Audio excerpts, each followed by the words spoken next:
ভারতের ছ্যাঁচড়ামি আছে। ভারত একটা ছ্যাঁচড় দেশ, শব্দগুলো ছ্যাঁচড়ামি বলাই ভালো, কথ্য শব্দ হলেও খুব ভালোভাবে এটাকে পোর্ট্রে করতে পারে।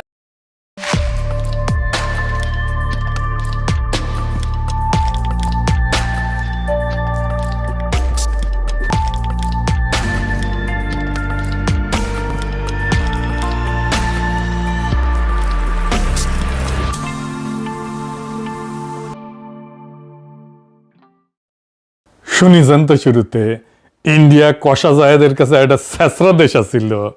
ছেঁচড়া মানে জানেন তো, নিজ প্রকৃতির মানুষ, চরিত্রহীন বা লজ্জাহীন মানুষ, প্রতারক বা ঠকানোর স্বভাব আছে এরকম ব্যক্তি, বা ঋণ শোধ করতে অনীহা বা টাল বাহানা করে, ইতর বলা যায় আর কি। কলকাতায় আবার এই শব্দটা কিন্তু এত খারাপ অর্থে ব্যবহার করা হয় না, আমরা যে অর্থে ব্যবহার করি। ছেঁচড়া এটা কলকাতার খাবারের নাম, জানেন তো? জানেন না? খাইতে গেলে ভালোই, মাছ আর সবজি দিয়ে একটা রেসিপি আর কি। এডিটর সাহেব এনার দেখান। অনুষ্ঠান বাড়ির মতো মাছের মাথা দিয়ে ছ্যাঁচড়ার রেসিপি আমাকে অনেকেই রিকোয়েস্ট করেছিলেন, তাই চেষ্টা করেছি একদম সহজ পদ্ধতিতে রেসিপিটা করে দেখানোর। আর আজকে আমাদের রেসিপি অনুষ্ঠান বাড়ির মতো মাছের মাথা দিয়ে ছ্যাঁচড়া। দেখেছেন, সেই ছেঁচড়া দেশ কষা জাহেদরে ঢুকতে দেয় নাই, দিল্লিতে আটকে রেখেছিল, মোটামুটি অপমান করে বসায় রেখেছিল। এখন কথা হইতেছে, কেন তারে এইভাবে বসায় রাখলো, অপমান করলো, কেনই বা তারে ঢুকতে দিল না? আসলে কি হয়েছে সেটা তো আর আমাদের জানার কথা না, কিন্তু আমি যে কাহিনী কব সেটা মিলাই দেখবেন, মিলে কিনা। মিলে যাবে দেখবেন। আসেন আমরা একসাথে সেটা আবিষ্কার করি, কষা জাহেদরে কেন দিল্লিতে আটকে রাখা হইল। আপনারা প্রথমে দেখলেন কষা জাহেদ ইন্ডিয়ারে ছেঁচড়া কইতেছে, এমন ভিডিও তো দেখছেন। গত বছর সেপ্টেম্বর মাসে খাগড়াছড়িতে কিছু ঘটনা ঘটেছিল, 3 জন মারা গেছিল। সেই সময় ইউনূস সরকারের স্বরাষ্ট্র উপদেষ্টা কইছিল এইটায় ভারতের সংশ্লিষ্টতা আছে, মনে আছে না? একটা গ্যাঞ্জাম হয়েছিল। সেই সময় কষা জাহেদ একটা ভিডিও বানাইছিল। ওই টাইমে তো দিনে 2-3টে করে ভিডিও বানাইতো। ওই কইছিল সে ভিডিওতে, স্বরাষ্ট্র উপদেষ্টা বলছেন যে এখানে ভারত এবং ফ্যাসিস্টের দোসরেরা জড়িত আছে। আমি মনে করি ওই কষা জাহেদ করছে, আমি মনে করি থাকতেই পারে।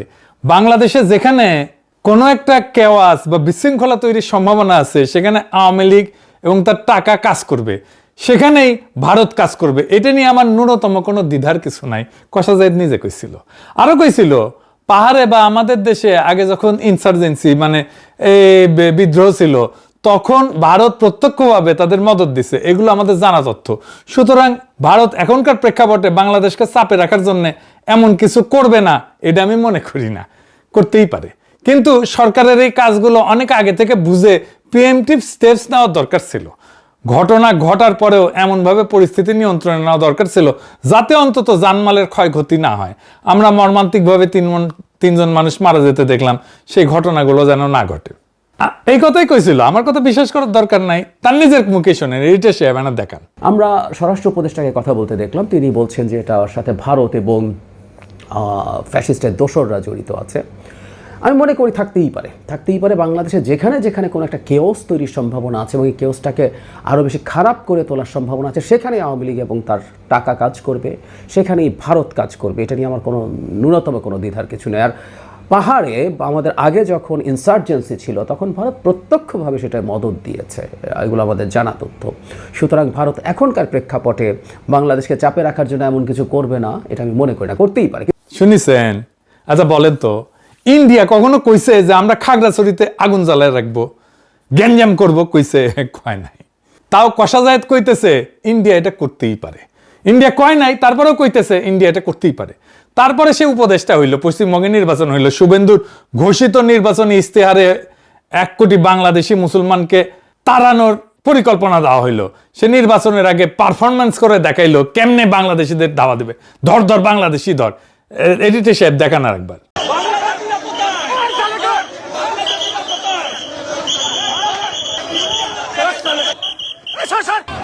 বাংলাদেশি মুসলমান, সব বাংলাদেশি মুসলমান,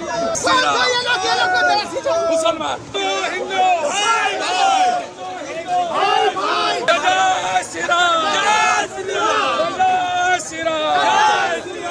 দেখেছেন না? এটা তারা ডিটেনশন সেন্টার বানাইলো, সেখানে সে ডিটেনশন সেন্টার অনেককে আটকে রাখলো, সেখান থেকে নানা পয়েন্ট দিয়ে বাংলাদেশে পুশিনের চেষ্টা করলো, অনেকগুলো পয়েন্ট দিয়ে রাত্রেবেলা করে আমাদের বিজিবি ঠেকাইলো গ্রামবাসীর সহায়তায়। অনেক পরিবার নোম্যান্স ল্যান্ডে অবর্ণনীয় কষ্টের দিনের পর দিন কাটাইলো, আমরা দেখছি না।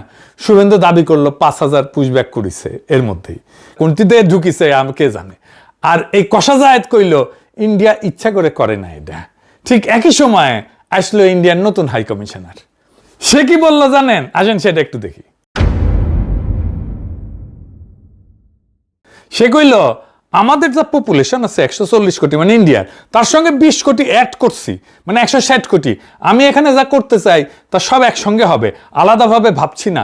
দেখছেন না আমি হেঁটে চলে আসছি, একই আকাশ একই বাতাস একই যন্ত্রণা। এই আমাদের যন্ত্রণা কিভাবে এক হয় রে হারামজাদা? আমাদের যন্ত্রণা তো ইন্ডিয়া, আমাদের স্বপ্ন কিভাবে এক হয় রে হারামজাদা? তোদের স্বপ্ন তো অখণ্ড ভারত। তোর আর আমার স্বপ্ন, তোর আর আমার যন্ত্রণা কি এক নাকি রে হারামজাদা? আমি একটাই কথা বলতে পারি, আমাদের যা পপুলেশন আছে 140 কোটি, আর ওতে আমি 20 কোটি অ্যাড করে দিই, তাহলে 160। আমি যা এখানটা করতে চাই ওইটা 140 নয়, 60 অ্যাডেড, এখানটা 20 অ্যাড করে দিচ্ছি, তাহলে যা হবে একসঙ্গে হবে, বুঝেছো? আলাদাভাবে আমি ভাবছি না, আমার মনে ওইটা ঢুকছেই না। দেখুন তো হেঁটে চলে এলাম, মনে হচ্ছে না যে আমি বাংলাদেশে এসেছি। ওইটা দেখতে হলো, তাকে বললো হ্যাঁ আপনি বাংলাদেশের বর্ডারে, এমনি মনেই হচ্ছে না। সবসময় আমি বলি একই আকাশ একই বাতাস একই যন্ত্রণা, তাহলে আমরা মিলে মিশে ভিসার সব বললে আমার সব মাথায় আছে, একটা খালি বলে যায় সবাই খুশি হবে, ওই কাজটা করবো। আবার দেখেন এক সাংবাদিক, বাংলাদেশের সাংবাদিক কি কয় দেখেন, কয় আমরা ছোট রাষ্ট্র, আপনারা আমাদের পাশে বৃহৎ শক্তি, আপনারা আমাদেরকে লালন পালন করবেন। শুনেন, আমরা ছোট্ট রাষ্ট্র, আপনারা আমাদের পাশে বৃহৎ শক্তি, আপনারা আমাদেরকে লালন পালন করুন, আপনারা আমাদেরকে লালন পালন, আপনারা আমাদেরকে লালন পালন, আপনারা আমাদেরকে লালন পালন করুন। শুনেছেন? কোনো রাগঢাক নাই, সরাসরি প্রকাশ্যে গোলামের মতো করে মনিবের উদ্দেশ্যে বলল আপনারা আমাদেরকে লালন পালন করবেন। ওই সাংবাদিকের নাম জানেন? হ্যাঁ, ওর নাম হইতেছে বকুল মাহবুব। উঠে যেটি পাবেন ঠ্যাং ভেঙে দেবেন, টেংরি ভেঙে দেবেন। হারামজাদা ইন্ডিয়ার দালাল। ওই বাংলাদেশ প্রতিদিনে কাজ করতো, তারপরে নিউজ 24-এ কাজ করতো বেনাপোল প্রতিনিধি হিসাবে, আবার বেনাপোল প্রেস ক্লাবের সাধারণ সম্পাদক হিসেবে দায়িত্ব পালন করছে। কিরকম হারামজাদা, কিরকম ইন্ডিয়ার দালাল দেখেছেন? বসে আছে কেমন করে প্রভুর নিউজ চেপে গেল দেখেছেন? কি বাজে কথা কইলো, বাংলাদেশকে সে খেয়ে নিতে চায়, বাংলাদেশকে একসাথে করে নিতে চায়। পররাষ্ট্র মন্ত্রণালয় কোনো প্রতিবাদ জানাইছে? বলে নাই। আমাদের ইন্ডিয়ার মধ্যে ঢুকায় নেওয়ার কথা কওয়া হইলো, কেউ কিছু কইতেছে না, কারো কোনো স্যাদব্যাদ নাই। কাশ্মীর বানায় দেওয়ার একটা প্ল্যান নিয়ে আগাইতেছে তারা।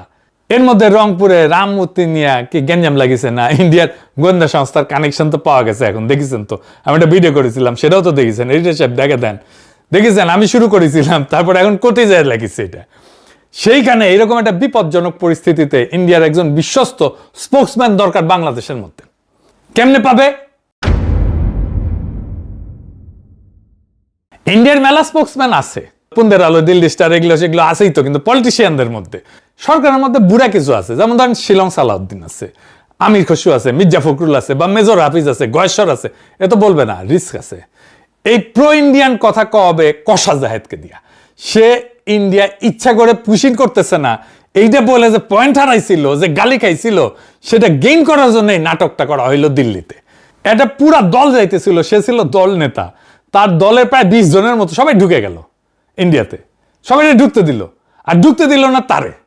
সে রাগ করে দেশে প্রেস্টিজ বাঁচানোর জন্য চলে আসলো, আর চারিদিকে ধন্য ধন্য পড়ে গেল, ধন্য ধন্য বলি সবে। সাবেক চিফ প্রসিকিউটর তাজুল ইসলাম পর্যন্ত কইছে জায়েদকে দিল্লিতে ঢুকতে না দেওয়াটা সার্বভৌমত্বের উপরে আঘাত। আমাদের দেশের একজন উপদেষ্টাকে সকল ডিপ্লোম্যাটিক চ্যানেলে জানিয়ে দেবার পরেও তার সাথে যে অসৌজন্যতা করা হয়েছে, এটা আমাদের সার্বভৌমত্বকে চ্যালেঞ্জ করার শামিল। শুনেছেন? এনসিপিরা দলে দলে স্ট্যাটাস মারতে থাকলো কষা জায়েদের পক্ষে, দেশের অপমান হয়েছে। কষা জায়েদ মানে দেশ নাকি রে? জামাত দিছে কিনা জানি না, দিতেও পারে। বাংলাদেশের পলিটিশিয়ান হইতে হইলে তার উন্নত মানের বেকুব হইতে হয়। বেকুব না হইলে ইন্ডিয়া বাংলাদেশে এরকম রাজধানী চালিতে পারে দিনের পর দিন, এতদিন ধরে। ব্যাস ব্যাস, তারপরে এখন কষা জায়েদ এখন অ্যান্টি ইন্ডিয়ান সিপা সালার হয়ে গেল। নিজের কাণ্ডজ্ঞান দিয়ে বলেন তো, সে যাবে, এটা কূটনৈতিক চ্যানেলে জ্বালানো হয়েছে, সে নিজেই বলছে। শোনেন। আমার তো একটা ডেলিগেটকে লিড করছে, আমার সাথে আরো মানুষজন ছিলেন, তারা তাদের ইমিগ্রেশন পার করে চলে গেলেন। আমার ইমিগ্রেশন যখন শুরু হলো আমি মুহূর্তেই বুঝতে পারলাম তারা দেরি করছেন, তাদের সময় লাগছে। আমাদের হাই কমিশনার প্রথম থেকে আমার সাথে ওখানে ছিলেন, পুরো সময়টা হাই কমিশনার পাশে ছিলেন। তিনি তার জায়গা থেকে সলভ করার চেষ্টা করেছেন বিভিন্ন জায়গায় ফোন করে। এই রাষ্ট্রের, আমি আবারও বলছি, আমি ব্যক্তি না, আমি এই রাষ্ট্রের একটা পদে আছি, সেই পদের প্রতি যে সৌজন্য সেটা ল্যাক করেছে বলে আমার মনে হয়েছে, যে আমি ম্যালট্রিটেড হয়েছি, আমার সাথে সঠিক বিহেভ করা হয় নাই। কারণ আমি যখন যাব এই তথ্য জানানো হয়েছিল। শুনেছেন, হাই কমিশনার নিজে উপস্থিত আছে এয়ারপোর্টে। ওর নামে নাকি কালো তালিকা হয়েছিল কিনা কে জানে, কিন্তু ইন্ডিয়ান মিডিয়া নিজেই বলতেছে সেই কালো তালিকা থেকে বাদ দেওয়া হয়েছে তার নাম। তাহলে তারা আটকাবে কেন? কোনো কারণ আছে? তাহলে এটা নাটক না? এখন এসে বলতেছে ভারতের সাথে আমরা সম্পৃক্ত হইতে চাই। এবার একটা জিনিস চিন্তা করে দেখেন, ভারতের সাথে আমরা সম্পৃক্ত হইতে চাই, এই কথাটা যদি কষা যায় 2 দিন আগে কইতো, গালি খায়া লম্বা হয়ে যাইতো একেবারে। এখন খুব স্বাভাবিকভাবে কইতে পারলো, কোনো প্রতিবাদ হইল না। পারলো কারণ ওই নাটকটা করে আসিছে। কইতেছে কি, ভারতের সঙ্গে আমরা এনগেজ করতে চাই, আমাদের সমমর্যাদার ভিত্তিতে আমরা ব্যবসা বাণিজ্য সহ আরো অনেক কিছুতে আমাদের উন্নতি করার সুযোগ আছে। আমরা যে জায়গায় ছিলাম সেখান থেকে তো আমরা নেমেও আসছি। ইন্টারিমের সময় সম্পর্কটা যথেষ্ট খারাপ পর্যায়ে গেছে, সেগুলো সরাই রেখে আমরা এনগেজ করতে চাই, ব্যবসা বাণিজ্য করতে চাই। আমাদের এক্সচেঞ্জ নানা ফর্মে হইতে পারে। ওই ব্যবসা বুঝে, কত ব্যবসা বুঝে। তা আমাদের হাই কমিশনগুলো এনগেজ করতেছে না, ওখানে আছে না হাই কমিশন, আমাদের পররাষ্ট্র মন্ত্রণালয় আছে না, ওরা এনগেজ হইতেছে না। ওই একটা শিক্ষি মন্ত্রী পদমর্যাদার একটা উপদেষ্টা, যার আসলে কোনো কাম নাই, কোনো কাজ নাই, কিন্তু কোনো নির্বাহী ক্ষমতা নাই, সে কি এনগেজ হবে ইন্ডিয়ার সাথে? ওই বুঝে এনগেজ হওয়া কি? ওই ব্যবসা বাণিজ্য বুঝে, ব্যবসা বাণিজ্য করার জন্য এনগেজ হইতে হয়। ওই বেকুব জানেও না যে দুইটা সরকার খুব স্ট্র্যাটেজিক ব্যবসায় যুক্ত হয়, যেমন অস্ত্র, সামরিক সহায়তা, নজরদারির যন্ত্র, প্লেন, হেলিকপ্টার, এনার্জি, এই সমস্ত জায়গায়। বাকি ব্যবসা কি সরকারের উপরে নির্ভর করে বসে থাকে নাকি? এটা বেকুব, বালসিয়ন। চাল ডাল আটা তরকারি মশলা এগুলো কি সরকারের উপরে নির্ভর করে? যেখান থেকে কম পাবে সেখান থেকে ব্যবসায়ীরা কিনে আনবে। হাসিনার আমলে তো অবাধ বাণিজ্য চলিছে না ইন্ডিয়ার বাংলাদেশ, আমরা কি এক্সপোর্ট করতে পারছি ইন্ডিয়া?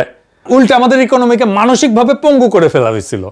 আমরা আমাদের চাহিদার চাইতে বেশি পেঁয়াজ উৎপাদন করি, তাও বাংলাদেশের মানুষ মনে করতো ইন্ডিয়ান পেঁয়াজ ছাড়া আমাদের রান্না হবে না, আমাদের রান্নাঘর বন্ধ হয়ে যাবে। ইন্ডিয়ার সাথে আমরা ব্যবসা করি নাই, ওদের জিনিস টাকা দিয়ে কিনলেই হয় না, তো ওদের টাকা দিয়ে কেনা হবে, তারপরে আমাদের কৃতজ্ঞ থাকতে হবে ইন্ডিয়ার উপরে। ইন্ডিয়া কতগুলো কারখানা করছে বাংলাদেশে, আমরা কয়টা কারখানা করতে পারছি ইন্ডিয়াতে? একটাও না। ইন্ডিয়ান ডাক্তার এসে দেদারসে প্র্যাকটিস করে গেছে না বাংলাদেশে, শহরে শহরে গিয়া। ইন্ডিয়ান ফার্মাসিউটিক্যাল কোম্পানি বাংলাদেশে কারখানা করছে না, সান ফার্মা কারখানা করছে না, প্রচুর ব্যবসা করতেছে না। আমরা কি করছি? আমরা কি কারখানা করতে পারছি ইন্ডিয়াতে? কি এক্সপোর্ট করি আমরা ইন্ডিয়াতে? কোনো পণ্য আসবে না বাংলাদেশে ইন্ডিয়ার, বিকল্প পণ্য খুঁজে আনবো, বেশি দাম হইলেও আনবো। আর কষা জাহিদকে কেনের দায়িত্ব নিতে হয়েছে? ওরা কে দায়িত্ব দিছে? ওই কোন আসছে? ওই কোন হরিদাস পাল এসছে? হাসিনার মতো একেবারে ইন্ডিয়া পেটে দেবো। ফুন্দের আলো আর দিল্লি স্টারে গিয়ে আবার কান্নাকাটি করে এই কষা জাহেদ। মানে বুঝেছেন তো, সব ইন্ডিয়ান রসুনের কিন্তু ফুন্দের আলো আর দিল্লি স্টার। উটি যে যাবি, সে যে জামাত হোক, এনসিপি হোক, বিএনপি হোক, যেই হোক, মনে রাখবেন ওই লোকের, ওই পলিটিশিয়ানের টিক্কি বান্ধা আছে ইন্ডিয়ার কাছে। খেয়াল রাখবেন কে যাচ্ছে পুন্দের আলো আর দিল্লি স্টারে। তারা কখনো বিশ্বাস করবেন না, যেই দলের হোক না কেন, যত বড় নেতা হোক না কেন। এবার আসেন এই ত্রিবেদী বাবুরে নিয়ে কথা বলি। ত্রিবেদী হইতেছে দয়াল বাবা, ওর শখ হইছে কলা খাবি বাংলাদেশের, তো গাছ লাগে খা। দয়াল বাবা কলা খাবা, গাছ লাগায় খাও, পরের গাছের পানে কেন মিটমিটায় চাওরে বাবা। তোমার কলা তো ছোলা না, বাংলাদেশে পাবলিক কলে চুলে দিবে তোমার কলা। আবার কইতে পারো এত বেশি চুললা কেন, এবার বুঝে দাও। আমার হইছে যন্ত্রণা। এই যে বইটা দেখেছেন, এই বইটা এই যে ইনশাল্লাহ বাংলাদেশ, বাংলাদেশের বর্ষা বিপ্লব নিয়ে লিখিছে ইন্ডিয়ান এক সাংবাদিক, রয়ের প্রজেক্ট। এইটা আমার নিয়ে একটা চ্যাপ্টার লিখিছে, যে দেখেন আবার ফটো দিছে, দেখেছেন? হ্যাঁ, পুরো একটা চ্যাপ্টার লিখিছে। আমি আবার ডাকটাক দিয়ে দেখিছি এগুলো আমার নিয়ে কি কি লিখিছে এর মধ্যে, দেখেছে? তো এটার মধ্যে লিখিছে যে আমি নাকি কোন এক ভিডিওত কইছি যে মোদিকে আমি মুসলমানি করাইতে চাইছি, কোন এক ভিডিওত কইছি। কেমন খুঁটে খুঁটে দেখে বাংলাদেশের কলা দেখা মিটমিটে চাইলে কলা ছুলে দেবো মাইন্ড ইট। লিখেছো ভালো হয়েছে, যা লেখ, আরো 10টা বই ছাপা আমার নামে, 10টা বই, যা খুশি লেখ এটার মধ্যে, যা করে নিস আমার যা। আর বাংলাদেশের দিকে চাইয়া বাংলাদেশে কলা দেখা মিট মিটে চাইলে কলা একেবারে ছুলে দেবো। Mind it. ইনকিলাব জিন্দাবাদ।